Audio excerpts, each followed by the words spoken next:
welcome to the Unknown Webcast. This is just a bit of a trigger warning for those who believe words are more injurious than sticks and stones. I really am so conservative, I can't turn left even when I'm driving. That's true. In addition to giving trigger warnings to our viewers, Ron Hensel and I both drink coffee for your both of us. protection. In fact, here's my cup right here. Right. Uh, I'm holding This on week, James Moseley joins us to discuss the days of creation by heart. My name is Don Vino. I'm president of Midwest Christian Outreach Inc. in Wonder Lake, Illinois, which produces the Unknown Webcast. And our senior researcher is Ron Hensel, who will Jill. introduce the sponsors of today's webcast. And here is Ronnie, baby. Greetings from sunny Florida, where the palm tree came out, saw its shadow, and now we have 12 more months of summer. Our sponsor for this edition of the Unknown Webcast is the Heresy Conservation Board, ensuring sustainable errors for the 21st century and beyond. The Heresy Conservation Board. Our regular legal disclaimer: our guest on today's webcast, insert name here, Dr. James Moseley, has no connection whatsoever to any of the satirical content of the Unknown Webcast, hereafter referred to as the webcast, although we probably will not mention it again. This satirical content includes any and all commercials, end credits, puns, smart remarks, or anything else that might fall under the definition of satire. In the meantime, Midwest Christian Outreach Inc. bears no liability for or responsibility for anyone's opinions regarding this satirical content. Notice, the opinions expressed on this webcast are ours and should be yours too. If you enjoy it, if it really annoys you and you want to inflict it on someone else to ensure your continued access, please go to midwestoutreach.org. Click the yellow donate button and contribute as you feel led. And as you do, never fear, this webcast is Y2K compliant. And don't forget to subscribe to us on your favorite video channels. And now, our very special guest, Dr. James Moseley. The crowd loves you already. This is the most sincere form of applause we are able to come up with. So, good. In here, it's afternoon. Yeah, it's afternoon by Don, too. I'm not sure where you are, Dr. Moseley. Well, I'm in Virginia, so it's okay. Same as me, time zone wise, Florida. So, all right. Well, are you hearing everything okay, Don? I am. I'm looking at your expressions, and I don't know what's going on here. Well, because oddly, I'm having it repeating to me. Oh, yeah, you sound like you're in the Grand Canyon. I don't hear any difference. I don't hear an echo. So, we've been having, for our audience at home, we've been having technical issues all the way up to this point, and it seems like they're persisting into the webcast. But I don't hear it, and I wouldn't be surprised if people at home don't either. But we have had technical issues. I clearly am. Rick Sonora says his audio is muffled, which may be on his end. I'm going to do something. I'm going to do something very quickly. I'm going to walk back in. Okay. So go ahead. I'm also hearing the echo, so I'm going to see if I can do something to get rid of that as well. How about when I talk? Do you hear? No, when you talk, I don't. And I don't hear it when you talk. So it sounds like it was something with Don's connection, I think. In any case, we are. How about now? Yeah, I still have that. I still have that bizarre echo. You hear it from me now? No. I hear it from myself. Oh. Okay. I don't keep talking about it. Me too. Do you hear it from me? No, you're fine. I hear it from you. How about we just put up with it? Because to me, it's not that bad. Yeah, I'll just pretend I'm twins. So to me, it's not. I hear it very faintly, and it's not an overwhelming thing. So this is very weird. I don't understand. Oh, now that's better. Okay. Let's see if I am. Yeah, mine is gone too now. Yours is too. So I no longer sound like the voice of God, the Ten Commandments. I think it somehow is going through Ron's computer and then coming back, feeding back through to Well, us. I have my earbuds on, so you're not getting my speakers. No. Well, I think we're good now. I think we are good now, yeah. Okay. Well, the reason we have you is because you wrote a book, you co-authored a book, and we were hoping to have your co-author here this afternoon, but she is not able to be here. That would be Gina Loudon. Gina Loudon, that's right. And she is a well-known conservative commentator, I understand. Yeah, she is one of the anchors on Real America's Voice TV on the America's Sunrise program Monday to Friday. How do we get that? Well, you just go to Real America's Voice and you can either stream it live. It's early in the morning from 6 to 10, or you can simply click on shows and find that show, and then you can review what's been broadcast the previous days. Excellent. And I always show up every Friday as the Bible history guy. I do a 5-minute spot. Okay. And you and Gina wrote a book, The Days of Creation by Heart. Yes, and here it is. Days of Creation by Heart. And it's a beautiful book. I mean, the publisher did a wonderful job. When you touch it, one thing about books that I love is we read Kindle and e-books and things like that, or audiobooks, and we really miss what I think is important, and that is the tactile impression that we get when handling a book. And this is a beautiful book. But this idea is that I wrote a little poem for kids to remember, to memorize what happened in the first 7 days of the birth of the earth. And then every single page in the book has that little poem. And then it also has the, you've got it right there. And then it has the Bible verse. And the idea of this, we all remember, little jingles like Mary Had a Little Lamb, right? And so this one goes like this. It goes, day 1, time begins and with it light. Day 2, the sky unfurls so vast and bright.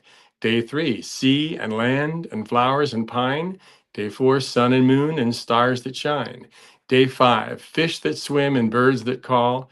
Day 6, beasts and Adam over all.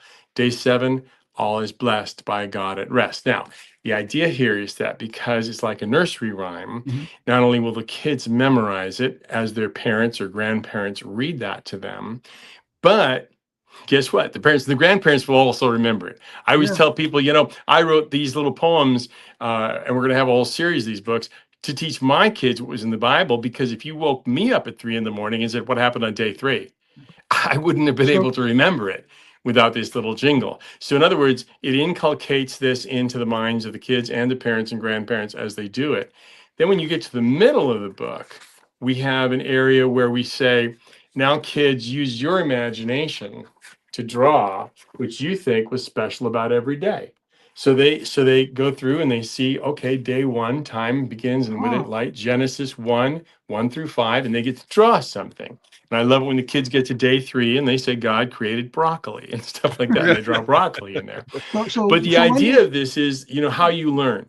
So first you have the poem, and it's like a song. We all remember songs, and it's melodic and it's rhyming. Then you have the drawing, and that imprints this. And our hope is that when a kid goes through this process, when they get to be 60 years old, this is still part of their biblical worldview. So when did God create green eggs and ham? Well, he had to create the birds before there were eggs and the ham. So if you had broccoli in there, I'm thinking, Well, broccoli would have been on day 3, and then you would have got day 5. You would have got chickens. I see how it works now. And day 6, you would have had ham. Okay. Well, pigs and then ham after that. So well, ham after God allowed the sacrifice of animals after Noah exited the ark. So we've got a while to wait. But I was getting like deja vu with Dr. Seuss here. Which of course is wonderful. I mean, I love Dr. Seuss, and when you're reading yours, I was enthralled. So I can see how this would be wonderful for parents, grandparents, children, everybody. And the book becomes a keepsake after the children fill it out. So this is, grandma's gift, a gift to grandma or something like that, or something to keep like a scrapbook. And the publisher's just been, oh, by the way, the illustrations are done by Mike Sofka. And if you remember VeggieTales, he was the animator for VeggieTales. So he's done a lovely job, and people love these illustrations. Really? And we're doing, the publisher is Beyond Words Publishing, and they're doing 17 books. So the next one will be the 10 Commandments by heart, then the 12 Apostles by heart, the 12 Sons of Jacob by heart, the 10 Plagues by heart, the Gifts of the Spirit by heart, the Proverbs 31 Woman by heart. And I've written all the poems, so we're, it's just a matter of producing the books. I still sing the Rumor Weed song, What's that? the rumor weed song, this is a song from Veggie Tales. We showed Okay. to my kid. It's like, has it really been that long? It's been over 2 decades since he watched it. Yeah, it does. I still sing. I lost my hairbrush. I'm so blue. I'm so Madam Blueberry. Oh, I loved her, Madam Blueberry. Yeah. That was. You remember, Don? They actually tried to move the Big Idea headquarters to Lombard. They had it stationed. They had it in Yorktown Shopping Center for a little while in Lombard, and they were trying to put it in the DuPage Theater. DuPage Theater, right? Before they tore that thing down. But anyways, that we have connections to Veggie Tales, so Yeah. Local connections. So there's a couple things I like, because when I was first thinking about this, I thought, okay, it's good to have something because it's ages 3 to 6, and we typically do more apologetic-y and biblical versus social issues. We've never done a children's book before, and I was wondering, how is this going to come across? But as you're explaining, I'm going, okay. One of the things I often use when I'm teaching on, say, the creeds, what I explain to them is they are done in sort of like you might think of a sing-song fashion. They wanted them to be able to memorize them. And the nearest thing that we kind of have to that today is learning the ABCs. You have a song that goes with that. And if I started off, which I do, within a few seconds, everybody joins in because they all know the song. So what you're saying is essentially this is kind of what you're doing with this. You're giving them the basic story in a rhyme way, kind of like Dr. Seuss. I like that. To help them memorize it, basically, here's the story here that they can remember even when they're 60 years old because of the poem. Yeah, it's like, the 12 Days of Christmas was a code song, which enabled people to transmit Christian doctrine to their children, even in a time when there was repression in England between or of the Catholic Church and the Protestant Church. So, for example, the 4 calling birds refer to the 4 authors of the Gospels.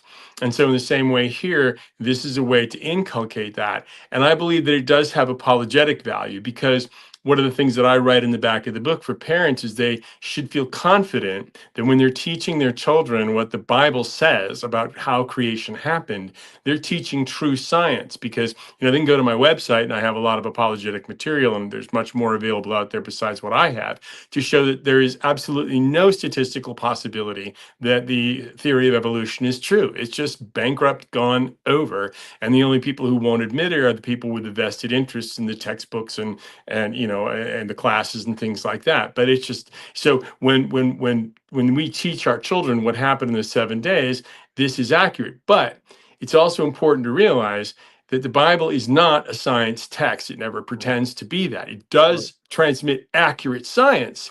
But as Galileo said, the Bible teaches us how to go to heaven, not how the heavens go. Oh, I like that. Well, and I think it's particularly important today. I'm not young, as you know, I'm not young anymore. And one of the battles that we end up having to address within the church are those who are solid believers, but have sort of gone, for reasons of their own, to cast doubt on the first 11 chapters of Genesis. Mm-hmm. Yeah. And so they go in search of the first Adam. Well, I think that's dangerous, because doesn't that make then the first 11 chapters of Genesis not really a reliable reflection of what God has said he did? Mm-hmm. Yeah, I think that's absolutely true. I just do want to comment about being young, however. I want you to know that I am chronologically 68. I'm functionally 39 and romantically 18, and references are available on request. Okay.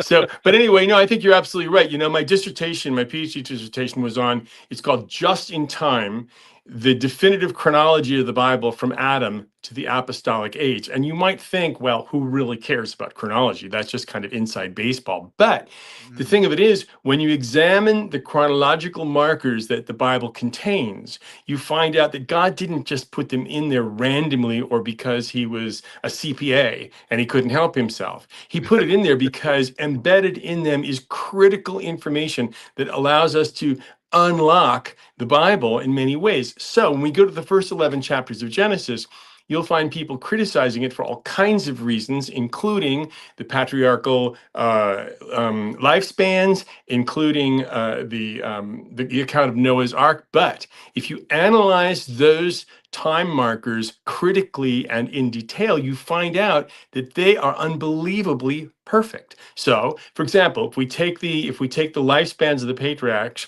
and we put them all together, and if we bolt them together with the chronological markers in all the rest of the canon, meaning all the way to the time of Christ and the apostles, we find out that we have an uninterrupted chain of custody without a single break, error, or contradiction. Now, that's not necessarily easy to do, I know, because this dissertation, but think about it. Embedded in the Bible is a relational database. For example, in Kings in Kings particularly, it will say in year A of King X and year B of King Y, a certain thing happened. And when you put it all together, you find that the dates are unbelievably correct. So, this tells us that, the first 11 chapters of Genesis are not only perfectly reliable, but it's like a freight train. If you disconnect them, the whole Bible comes apart. And this has been tested. What you said has been put to the test, and it has been challenged. And there was a time when people, especially when it came to the chronologies of the kings of Israel and Judah, there's what they thought were discrepancies turned out to be what they called just simply the chronology of co-regencies. Sometimes the son, his reign would begin before the father died. It was a way of ensuring the line of succession went as planned. And that puzzle, the apparent discrepancies, was solved in the 20th century. I forget the name of the author. I have the book probably right up there. You're probably talking about Edwin Thiele. Edwin Thiele, right? Yeah, that's a classic book. And so it's been tested. It's been verified, and now it's really funny how those who challenge the scriptures, those who try to be the pallbearers, as someone once said, the Bible has outlived all of its pallbearers, have, once an issue has been settled, they don't mention it anymore. It's like now we move on. Right. Now we move on to something else. We lost that battle, but we surely can disprove it some other way. And then we have another battle, and it goes through. And then once that is fully debunked or rebutted, then they get quiet about that again. So yes, yeah. So parents can have confidence, is what you're saying. Grandparents can have confidence. You want to know that you're teaching your child the truth. Well, yes, and the thing of it is, we have come to worship science, and that's a big mistake. Because if we understand the history of science, we realize that at any time in human history, the majority of the theses that science holds are wrong. And then what happens is we discover something else and we move on from that. So, for example, when Joseph Lister first came out with germ theory, the entire medical profession ridiculed him and said there were no such things as germs. So if you were back in that time and you wanted to side with the majority of scientists, you would deny the existence of germs. But those people are now looked upon as flat earthers. And when we talk about evolution, I believe that just as we now call people flat earthers, we will in future call us carbon daters, because carbon dating and things like that are so easily falsifiable that using stratigraphy to support evolution is nuts. No real scientist would do that. Yeah. In fact, I just read something a day or two ago that we have a growing number of, let's call them Darwinian scientists, for lack of a better description, who are. I don't think Darwinian and scientist actually belongs in the same sentence. But go ahead. Well, they probably don't. But I need to use that to get to the next point, which is some of them are beginning to reject Darwinism and just be scientists, because they're finding that there's problems with Darwinism that they just can't overcome. Yeah, well, if you're a Darwinian scientist, you've got to be left with something, or how are you going to draw a paycheck? And the thing of it is, Darwin, in his own writing, said that if there were, if transitional states were not found in the fossil record in great abundance, that he himself would debunk his own theory. So if he were alive today and he was true to his own word, he'd have to be the greatest opponent of Darwinism. And yet, I just watched a video the other day that shows all of these transitional, states that don't exist in the fossil record. They're just they're able to do wonderful, AI morphing animation showing, creatures evolving, what they would look like. And I'm saying, wait a minute, when did we ever find that one? Yeah, well, but it had to exist. Of course we didn't. If you remember the hoax of Nebraska Man, where paleontologists composed an entire civilization and race of pre-hominids based on a tooth, which later turned out to be the tooth of a pig. And all of these things end up being nonsense, like Lucy. Lucy is the great sacred cow of paleontologists. But when you examine it, a bit of her was found here, a bit of her was found over there, and a little bit was found somewhere down the road. And you somehow come to the conclusion that this is all one being you've dug up. Well, Well, it's like Neanderthal man, okay, supposedly just extinct. And I have pointed out to people that no, he's actually very much alive today. And he's an actor that he was in Speed with Keanu Reeves as a bus driver. Yeah. I mean, it's exactly what you find when you go to museums where they have these make-believe Neanderthal man statues, right? So, well, yeah, I was just going to say, to quote Julius Caesar from his commentary on the Gallic Wars, people believe what they want to believe. Yeah. He actually said that. And people generally believe what they want to believe. And you try to fit everything into your worldview. You use your worldview as a filter, which is not illegitimate. I mean, if you have well-grounded reasons for holding the worldview that you have, if you've tested your presuppositions, if you've examined them closely, well, yes, everything has to fit into those presuppositions. But what if you haven't? And what if, in fact, the reason you haven't is because you've built up kind of an immunity to anything that might challenge your presuppositions, because you need your presuppositions to live the kind of life you want to live. Right. Well, I think that comes when we identify our thesis with ourselves. So if I am a Darwinist, or I am whatever, then now self becomes an obstacle to my discovering truth. I have to distance myself from who I've defined myself to be in order to find the truth. And of course, that's not the way to find the truth. The way to find the truth is to, like, when I do my dissertation or any Bible studies, I always ask myself, can I be wrong? And if I can be wrong, what's the strongest case that I can build against the belief that I hold? And if that case turns out to be better, then guess what? I abandon the stance that I previously took. I adopt a better stance, closer to truth, and now I'm no longer wrong. So this is the problem. People are so scared of admitting that they're wrong. But guess what you do? If you find out you're wrong and you discard your error, you become right. Yeah. Yeah, that now the way what you have described, we call their investment. When I'm talking to anybody, one of my first tasks is to figure out what is their investment in what they're believing. What is it they have to hold on to that they are guarding because they don't want to think badly of themselves? I was deceived, I was mistaken, I was whatever it is. So, for example, if I'm talking with the Jehovah's Witnesses, I know several things about Jehovah's Witnesses. One is they have been persuaded that all churches are part of the Whore of Babylon world empire false religions. Therefore, they can't trust anything that I might say. Second, they have to believe that because they've also been told that God only works through the Watchtower Bible and Tract Society, And if they dare question that, God will zap them out of existence at some point, because they will be outside of God's will by listening to a false teacher like myself. So I have to approach it usually with questions that they are going to have to answer that God might use to change their minds. Hmm. I think it's the only way to have discussions like that. I think it's using the Socratic method.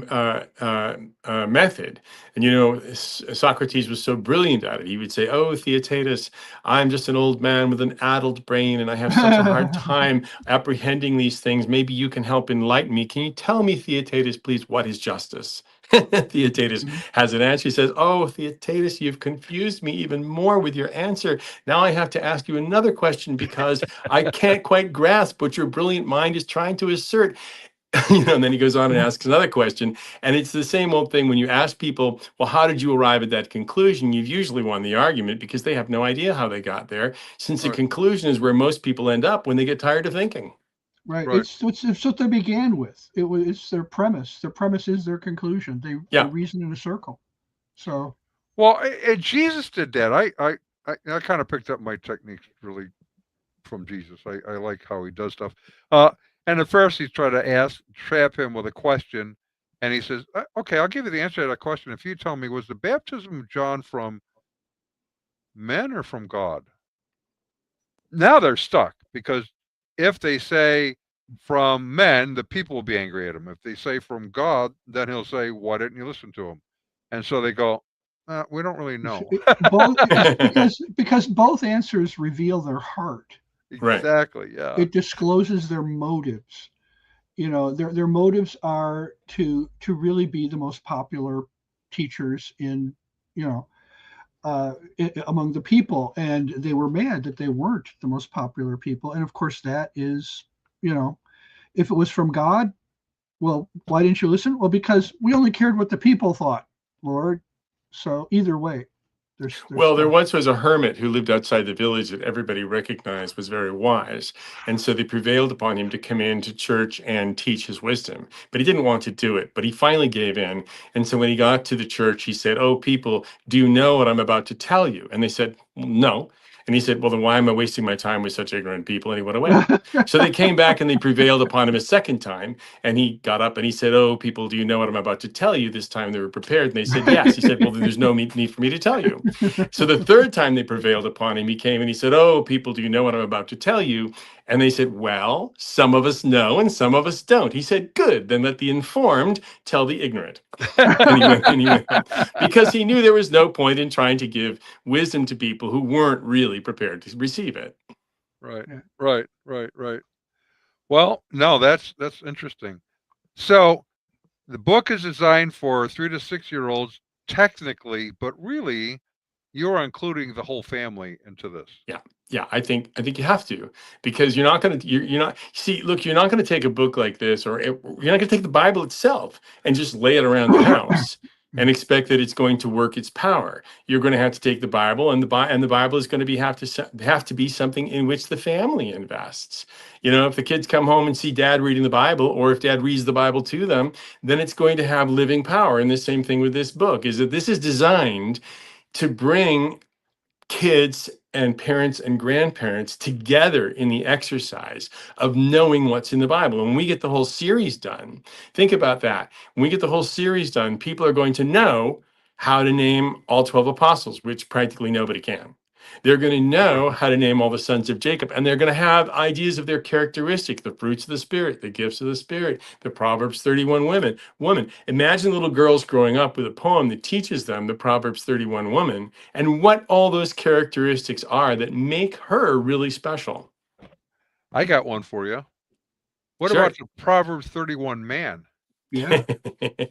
I don't hear anyone really speaking about him, and the Proverbs 31 woman couldn't do what she's doing without the Proverbs 31 man. Well, he's the one who gets honored in the gates. He does, Right. and Because of her. Right. he praises her. because of her. That's right. Yeah, Yeah. so that's fun.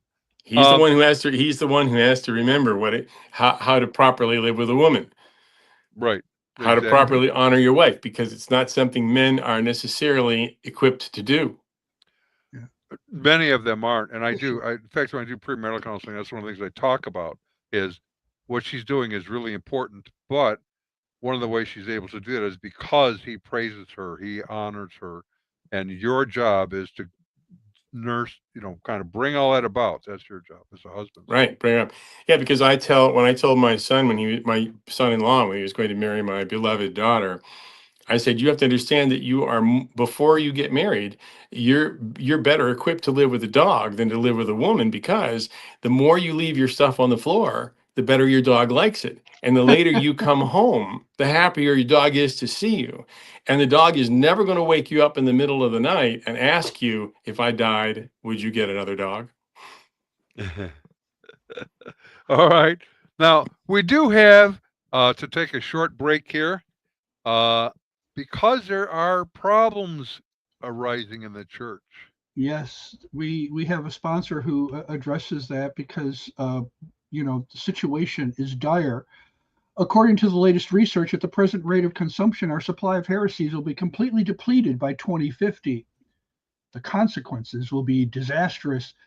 If this happens, most cults will close their doors by the end of the century, and most heretical websites will completely disappear from the internet, not to mention the fact that 75% of what passes as Christian programming will disappear from the airwaves and cable TV. Don, what will we do? What will you and I do? I don't know. Well, anyways, the solution is simple: heresy recycling. Whether you're online, visiting a church, or out at the mall, you can do your part. Always look for the label, the HCB label, the Heresy Conservation Board, ensuring sustainable errors for the 21st century and beyond. Always look for that. I encourage more cults to carry that label so we can recycle their heresies. What do you think, Don? I think we need to really get that word out there so people know we have to preserve the heresy. If there's one heresy that's been recycled endlessly, it's Darwinianism. So, or Darwinism, either way. So, yeah. So, okay, you were just talking about carbon dating. Why would you suggest that there's any problems with carbon dating? Well, because in order for any kind of isotopic dating to work, you have to first assume that there is some quantity of the element in the starting sample. You then have to assume that there is a constant rate of decay, and then you come up with what you find in your current sample, and you come up with an answer. So what I've just described is you make a guess, you make a second guess, and you come up with a number. And that's the way it's always done. Yeah. And so the problem with that is I can undermine your assumption by making a different guess and a different guess and coming up with a different number. And we saw that with the Argon K dating of Mount St. Helens explosion, where they dated it at, I forget, hundreds of thousands or millions of years ago, when it only happened a few months prior to their dating it. Right. And so, we have this holy reverence for tests like that, but the tests aren't really very good, and they're falsifiable. Right. And they're falsifiable, then you prove that they're false because they're falsifiable. Well, that technically places them in the domain of science. As soon as you say they're falsifiable, then they meet Karl Popper's definition, which has become the standard. Science is defined as something, that you can make a falsifiable statement about. If you can't falsify it, it's not science. Well, right. But the thing of it is, what we have to realize is that making a falsifiable test can result in fallacy or truth. So when something is falsifiable, if we falsify it, we got to throw it out. So what we've done, I'm just saying, what we've done with the dating experiments, is we've shown that they don't work, and yet they still hold on to this vast amount of non-falsifiable postulates and premises that Popper should have stuck to his guns toward the end of his life. I think they took advantage of him, because initially he said evolution is not science. It doesn't meet the definition. He doesn't make falsifiable statements. It makes statements we can't possibly test by experimentation or observation or anything. And they kind of got to him later, and I don't know how that happened, but Well, the thing of it is that, the scientific method is a very noble concept, but not everything can be proven by the scientific method, including the scientific method itself. Right. So, what people have to Right. realize when they're trying to understand the universe is that the primary pathway for doing that is logic and philosophy. So, this is Aristotelian and it's in its concept. First, you have to think about what could be true and what couldn't be true. And then you use science to test whether your thesis is possible. And this really relates to biblical faith. My little motto in my ministry, the Bible History Guy, is faith is the daughter of doubt, which means that if having doubt indicates that you have faith that there's an answer out there to be found. When you doubt something, it means you're questioning, is it true? Is it false? Implying that you think there is a difference between truth and false, and it's discoverable. Right. So when my kids were young, I mean, they grew up in a house with two apologists, mom and dad. And in fact, at one point, when my son was, I don't know, 6, maybe or 7, because we talked to the TV, we talked to the radio, we talked to the books to read. I mean, we're just always uh, trying to understand what they're saying and see if it stands or falls on its own. And so my son says, "Oh, you're always trying to get to the point of everything," which was true. So they grew up in that circumstance. Um, I read them books when they were young. It was kind of our nightly routine that we did that, including Chronicles of Narnia. Mhm. Gives us lots of things to talk about. Um, we didn't have anything like this where we could actually lay out the biblical understanding of Genesis, for example, in a way a 3 to 5 year old can grasp at least. They don't have all of the nuanced information, but they have the basics of here's what happened, here's what happened, here's what happened. Yeah. Right. Well, like in the beginning of the book, we have a page where it says time begins and with it light. Now, we know that time begins because the Bible says, and there was evening and there was morning the first day. Now, when my illustrator first began to make the drawings, on the first day, he put stars and planets and the moon and things like that. And I said, no. There were no celestial bodies on day one. So what happened on day one? Well, God created energy and matter. So, when he said, let there be light, what he was saying is, let there be electromagnetic energy. And that became one of the foundational essences of the of creation. And then he said the sky unfurls so vast and bright. So he brought order out of that. He separated the matter into space and into water and things like that. And then we realized that the planets and everything only came on day 4. Well, the planets aren't light. The planets aren't electromagnetic energy. The planets and the stars, they emit electromagnetic. So they're conductors of the energy which God created on the first day. And this is why he could create plants on the 3rd day and the celestial bodies on the 4th day, because in 24 hours, the plants weren't all going to wilt and die for lack of sunlight or moon or night to rest in. It was going to be okay. So he did that first, and then he put up the greenhouse light.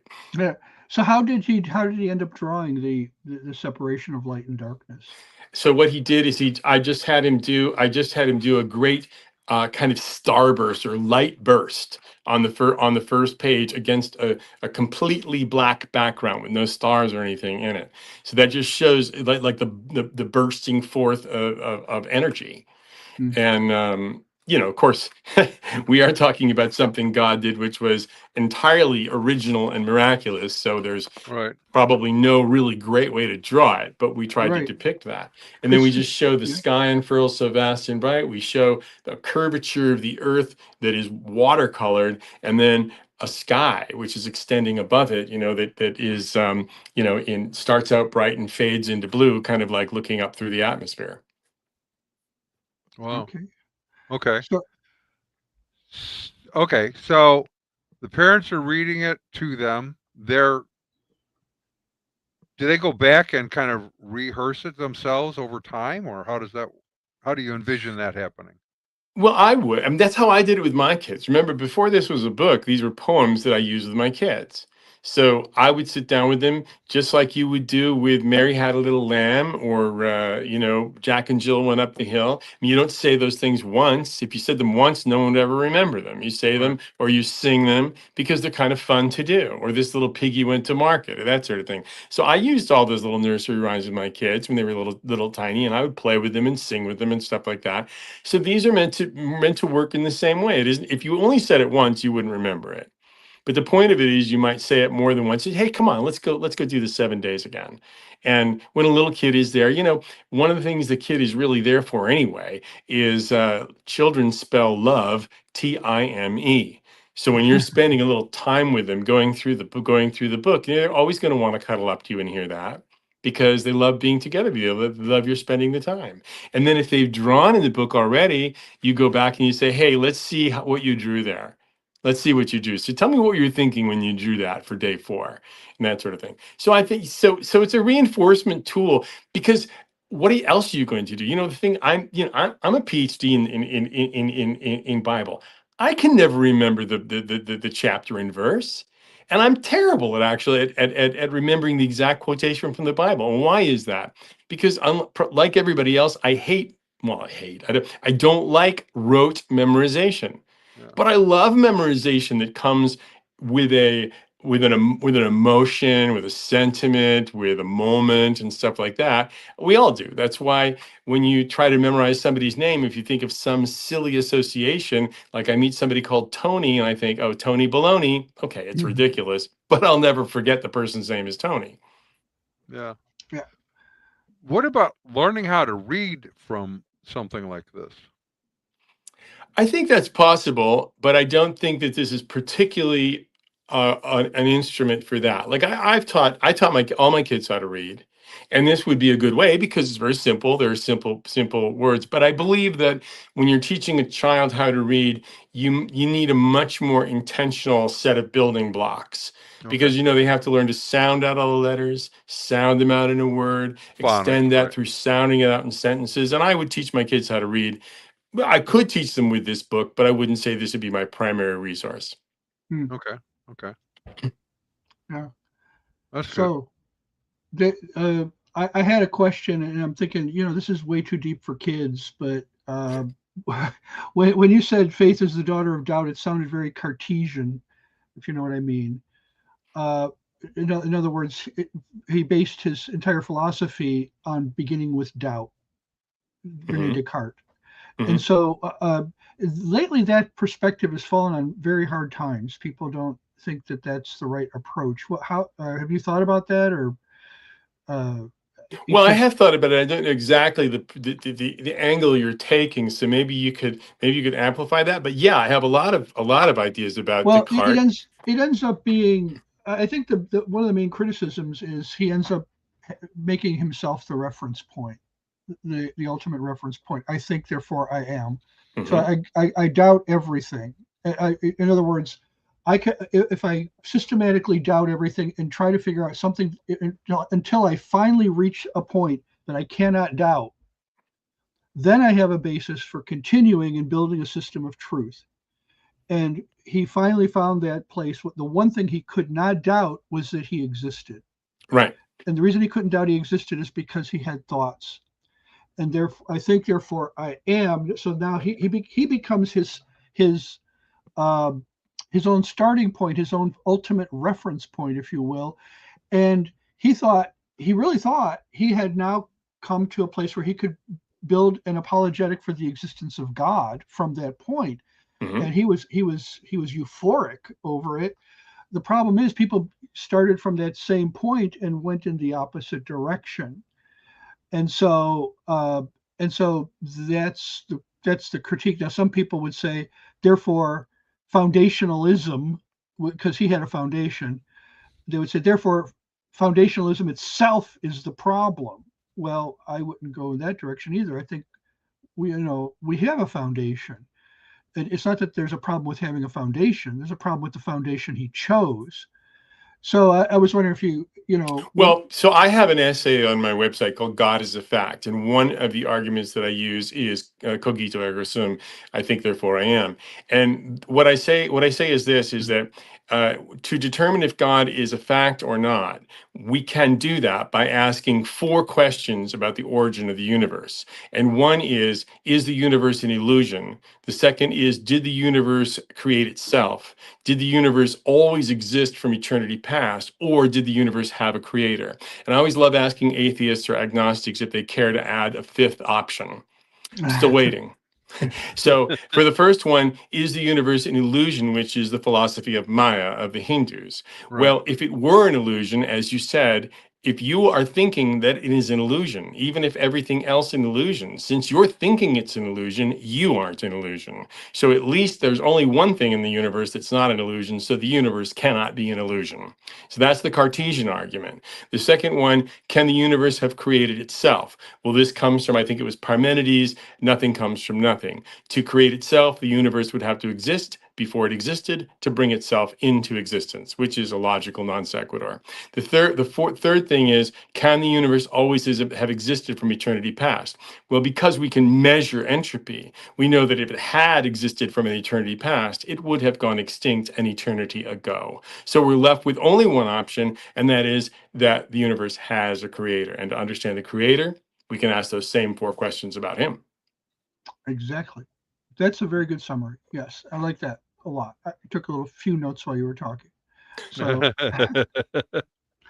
well, this is one of the reasons why I kind of like the defense of the faith, because it causes you have to think things through. It isn't a sort of a feel-good religion. Well, I guess it can be. There's unfortunately too many Christians that don't really know or believe some of the central doctrines of the faith, and we're seeing that becoming a growing problem. Something like only 6% of evangelicals hold a truly biblical faith. They're deficient in one or more essential doctrines of the faith. That's a problem. So you're kind of doing something differently. You're saying, okay, let's start when they're young. Let's give them a good base to build from. No, they're not going to have all the nuances of the creation story, but they're going to have the basics of the creation story. I think that's very important, because when I teach adult theology classes, one of the things that I sort of humorously complain about is that we spend 70% of our time dispelling everyone's notions that come from bad teaching, and only 30% of our time teaching what the Bible actually says.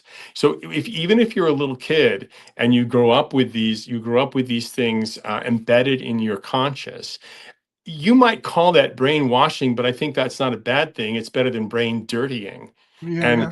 And brain pollution is what happens in our popular culture. So this is brainwashing. It gives them a framework. The framework also happens to be true, because if it weren't true, just like telling kids that Santa Claus is real or the Easter Bunny is real, one day they're going to find out. But in the case of these biblical principles, one day, if they have them embedded in their mind, they're going to realize that these are reliable and honest guidelines, which will always keep them on the path to truth. Right, right. So that when they mayhap go off to college, which I'm not as keen on these days as I once might have been, they should have something at least niggling away in their brain going, wait a minute, there's something wrong here. Mhm. Right? I know for my wife, she grew up in a Christian home. I didn't. My father was an atheist. He wasn't a philosophical atheist. He just didn't really like the idea of God. And so I grew up with really no religious training into my teen years. Met this young lady. She shouldn't have dated me, certainly. I'm glad she did. Definitely shouldn't have married me. I'm really glad she did. And 3 years after that, we had my son, which then led me to coming to the faith as well. And she wanted to reach out to JWs, as it turns out. And so one of the things that helped her was she kept remembering what she learned in Sunday school from her parents, from the Bible as a youngster. And when she would talk to Jehovah's Witnesses, she'd go, that's not right. she didn't exactly know why it wasn't right. She just knew it wasn't right. Right. But then that caused her to pursue the answers. Yeah. And, you know, some critics of the Bible will sometimes say, well, the Bible is a crutch or your belief is a crutch. Well, you know, if we live in a fallen world and you have a weak ankle, what's wrong with a crutch? You know, the problem is that people go through life thinking they don't need a crutch, they don't need support, but they do. You know, as a person who I only became a Christian at 32, and prior to becoming a Christian, everything I touched turned to gold, and as soon as I became a Christian, everything I touched turned to dust. So I went through some very hard times, and as I would go through hard times and feel despair, I would sometimes wonder, is any of this true? Is God real? Is Jesus really who I've come to believe he is? And what would actually, this faith is the daughter of doubt concept is what would really revive me, because I would say, okay, let me contemplate that everything that I'm finding in the Bible is false. Let me go down that path, and let me try to support every single step of that as well as I can. And I found that it was so bankrupt and so futile that I had to snap back to faith, because the alternative simply doesn't work logically. It doesn't work emotionally either. So I think that this is important when we give kids the framework.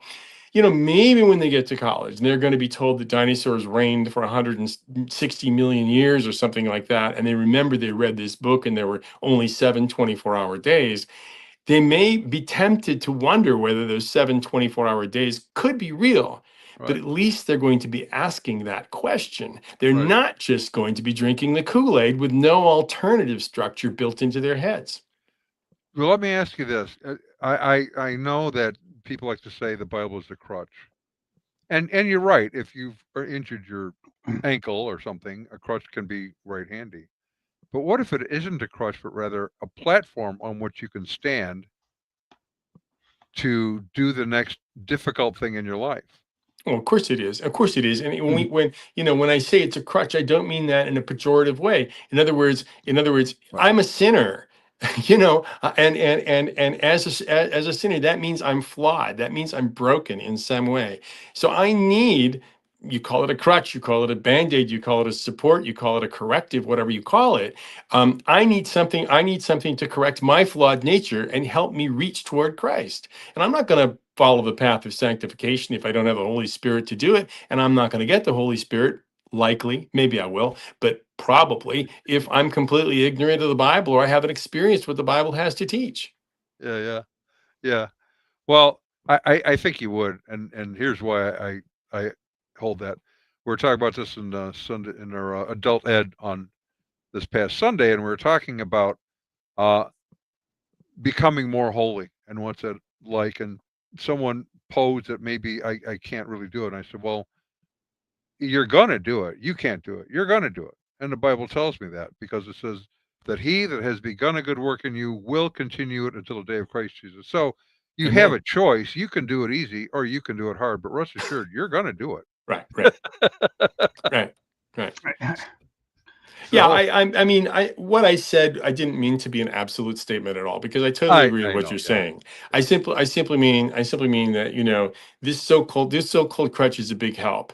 And I can define myself maybe metaphorically as crippled because I've got a sinful nature, and I need that uplift. But of course, what you're saying is true, and the Holy Spirit is going to act in you, because that's His power and that's His drive and that's God's intention. And so if you are saved and you want to be within the will of God, He's going to do everything to empower you to be within the will of God.